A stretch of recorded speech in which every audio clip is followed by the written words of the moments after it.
आमचा राजकीय शत्रू म्हणून आम्ही जयंत पाटील साहेबांकडे बघतो, काही खोटं नाही. पण आपल्या शत्रूबद्दल सुद्धा, आपल्या शत्रूच्या मातेबद्दल सुद्धा असं ऐकून घेण्या एवढं आमच्यावर वाईट संस्कार झालेले नाहीत. हे पुढे राहणार. साहेब कधी कधी आमचा करेक्ट कार्यक्रम करायचा प्रयत्न करणार, हे आम्हालाही माहित. हा पुरोगामी विचार टिकवायचा आहे म्हणून आम्ही एकत्र आलेलो आहे. कुणाच्या वाढ व्हायला लागले म्हणजे आम्हाला जरा सुद्धा वाईट वाटत नाही. हा जिल्हा, हे राज्य चुकीच्या दिशेनं चाललंय हे जो वाईट वाटते म्हणून आम्ही सगळे एक आलेलो आणि आम्ही एक राहणार. खासदार माननीय विशाल दादा पाटील.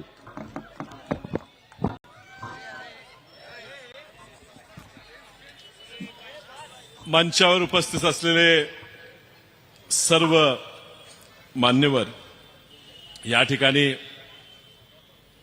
आपल्या जिल्ह्यात घडलेल्या एका घटनेच्या निषेधार्थ उत्स्फूर्तपणे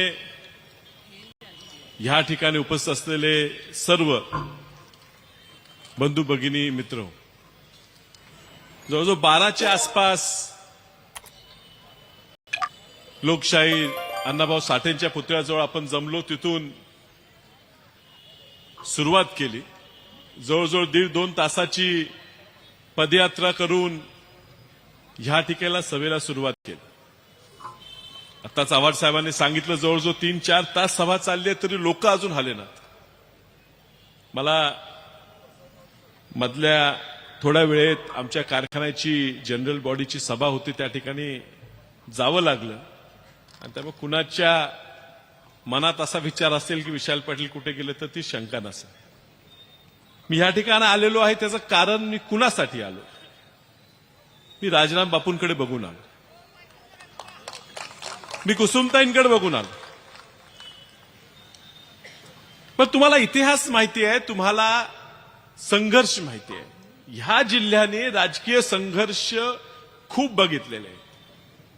वसंतदादांचा आणि राजाराम बापूचा कदाचित नवीन पिढीला जुना इतिहास माहित नसेल, पण कधीतरी त्या विधानसभेच्या प्रोसिडिंग जर वाचल्या, डिबेट्स, जी चर्चासत्र झाले, त्याचे जर तुम्हाला लेख मिळाले तर वाचावेत. वैचारिक एवढा मोठा मतभेद होता. आज राजाराम बापू जाऊन 40-50 वर्ष झाले, वसंतदादा जाऊन 40 वर्ष होत आहे. अजूनही कदाचित तो वैचारिक वाद आहे. तिसरी पिढी आली तरी आम्ही लढतोय, आमच्यात संघर्ष आहे, मी नाकारणार नाही. या ठिकाणी तुम्ही जयंत पाटील साहेबांच्या प्रेमासाठी आलेला आहे. मंचावर बसलेले भरपूर लोक जयंत पाटील साहेबांच्या प्रेमासाठी आलेले आहेत. तुमच्या मनात जे साहेबांबद्दल प्रेम आहे ते कदाचित माझ्या मनात नसेल. आम्ही संघर्ष पाहिलेला आहे. राजाराम बापू आणि वसंतदादांची गोष्ट दिलीप तात्याने या ठिकाणी सांगितली. पण बापूंच्या निधनानंतर वसंतदादांनी सांगितलं की बापू गेले, वाद संपला, वैचारिक वाद होता तो संपला. आम्ही सुद्धा संपवायचा प्रयत्न करतो, कदाचित राजकीय वैचारिक वाद आमचा चालू राहील. पण ज्या वेळेला आमचा राजकीय शत्रू म्हणून आम्ही जयंत पाटील साहेबांकडे बघतो, काही खोटं नाही. पण आपल्या शत्रूबद्दल सुद्धा, आपल्या शत्रूच्या मातेबद्दल सुद्धा असं ऐकून घेण्या एवढं आमच्यावर वाईट संस्कार झालेले नाहीत. म्हणून पहिला निषेध मी केला आणि मी सांगितलं हा कोण व्यक्ती आहे, ह्याची नेमकी वैचारिक मूळ काय आहे. 19ची लोकसभा माझ्या विरोधात लढली. कुणीतरी म्हणते, चर्चा करते, माझ्याहून कमीच मतं पडली. त्यावेळी ते बाळासाहेब आंबेडकरांकडे गेले, वंचित आघाडीकडे. आणि बाळासाहेब आंबेडकरांच्या मंचावरनं बोलत असताना एवढं पुरोगामी भाषण दिलं साहेब, एवढं पुरोगामी भाषण दिलं साहेब. आव्हाड साहेब तुम्ही लाजाल, एवढं पुरोगामी भाषण त्या ठिकाणी केलं मतं मागण्यासाठी. किती वैचारिक भाषण केलं. शाहू फुले, आंबेडकर, अहिल्यादेवी होळकर सगळ्यांची नावं घेतली, अजूनही घेतात. आणि ह्या ठिकाणी आमदार झाल्यावर ह्याच ठिकाणी सभा झाली, लई लांब नाही, ह्याच ठिकाणी सभा झाली. आणि ह्या ठिकाणी सभा होत असताना युटर्न म्हणजे एवढ्या लवकर माणूस एवढा पलटी मारू शकतोय मला कळलं नाही. मलाही आश्चर्य वाटलं एवढा युटर्न. बरं त्याची भाषणं झाली, त्या भाषणात त्यांनी बोलावं, माझ्यावर बोलावं, किती बोलावं, जयंत पाटील साहेबांना बोलावं, आम्ही एकामेकावर बोलू, तुम्हाला आमच्याबद्दल काय बोलायचं आहे ते बोला. पण ह्या ठिकाणी उल्लेख त्यावेळी त्या व्यक्तीने केला की वसंतदादांनी आणि राजाराम बापूंनी ह्या जिल्ह्यासाठी काय केलं. वसंतदादांनी काय केलं हा प्रश्न इथं विचारला सांगलीत. दुर्दैव आहे की जातीच्या कारणासाठी तुमची डोकी भ्रष्ट करून, बुद्धी भ्रष्ट करून, तुम्हाला येडं करून समोर बसवलं आणि तुम्ही बी टाळ्या वाजवा लागले. अहो, ज्या व्यक्तीने स्वातंत्र्य देशाला मिळवून दिलं, छातीवर जो गोळी खाल्ली, पुरोगामी महाराष्ट्र निर्माण केला, त्या व्यक्तीबद्दल तुम्ही बोलता. मलाही खूप राग आला, मलाही काहीतरी बोलायचं होतं. पण पुन्हा लक्षात आलं हा व्यक्ती जो बोलतोय ना त्याच्या मागे कोण आहे महत्वाचं आहे. आज जे ह्या राज्याचं नेतृत्व करतात, 6 वर्ष मुख्यमंत्री आहेत ना, 6 वर्ष मुख्यमंत्री, 2.5 वर्ष उपमुख्यमंत्री, आणि वसंतदादांनी जे केलं, राजाराम बापूंनी जे केलं, यशवंतराव चव्हाण साहेबांनी जे केलं, जे दूरगामी निर्णय घेतले, मी तो उल्लेख केला.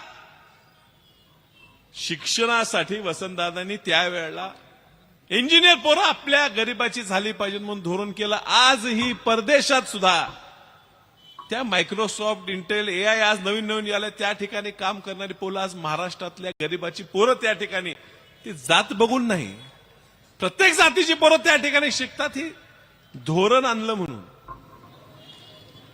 पाणी अडवा पाणी जिरवा धोरण आणलं. पण आता ह्यांच्या विरुद्ध बोलायची गरज का पडली? कारण तुम्ही 8.5 वर्ष मुख्यमंत्री, उपमुख्यमंत्री राहून सुद्धा एकही ह्या राज्याच्या फायद्याचा निर्णय तुम्हाला घेता आला नाही.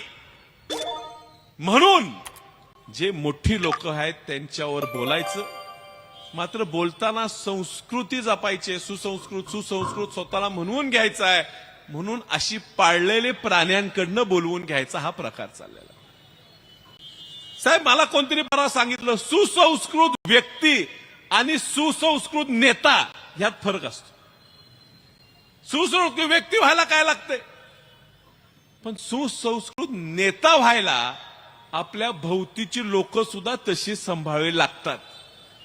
तुमच्या भोवती जी फिरणारी, आसपास भरणारी माणसं आहेत, जे एजंट लोक फिरतात, जी तुमच्यासाठी भुकणारी लोक फिरतात, ती बघितली तर तुम्हाला सुसंस्कृत नेता कुणी म्हणू शकणार नाही. आणि म्हणून आज आलेलो आहे, आमच्या सगळ्यांच्या, तुमच्या सगळ्यांच्या भावना कुठेतरी आपण एक आलं पाहिजे. मला काल कोणतरी एक स्टोरी सांगितली, गोष्ट सांगितली की कौरवांचं आणि पांडवांचं भांडण चालू होतं, युद्ध चालू होतं, आणि गंधर्वाच्या चित्रसेनानं हस्तिनापूरवर हल्ला केला. आणि हस्तिनापूरवर हल्ला केल्यावर कौरव आणि पांडव एकत्र आले आणि त्या चित्रसेनाचा पराभव करून हस्तिनापूर सुरक्षित ठेवलं. आता पुन्हा नंतर भांडले, परत महाभारत घडलं. तर आता शशिकांत शिंदे तुम्ही आहे, तुम्ही आता अध्यक्ष आहे, आमचं महाभारत कदाचित आमच्या जिल्ह्याचं चालूच राहणार, हे पुढे राहणार. साहेब कधी कधी आमचा करेक्ट कार्यक्रम करायचा प्रयत्न करणार, हे आम्हालाही माहित आहे. माहित, हा पुरोगामी विचार टिकवायचा आहे म्हणून आम्ही एकत्र आलेलो आहे. कुणाच्या वाढ व्हायला लागले म्हणजे आम्हाला जरा सुद्धा वाईट वाटत नाही. हा जिल्हा, हे राज्य चुकीच्या दिशेनं चाललंय, हे जो वाईट वाटते म्हणून आम्ही सगळे एक आलेलो आणि आम्ही एक राहणार.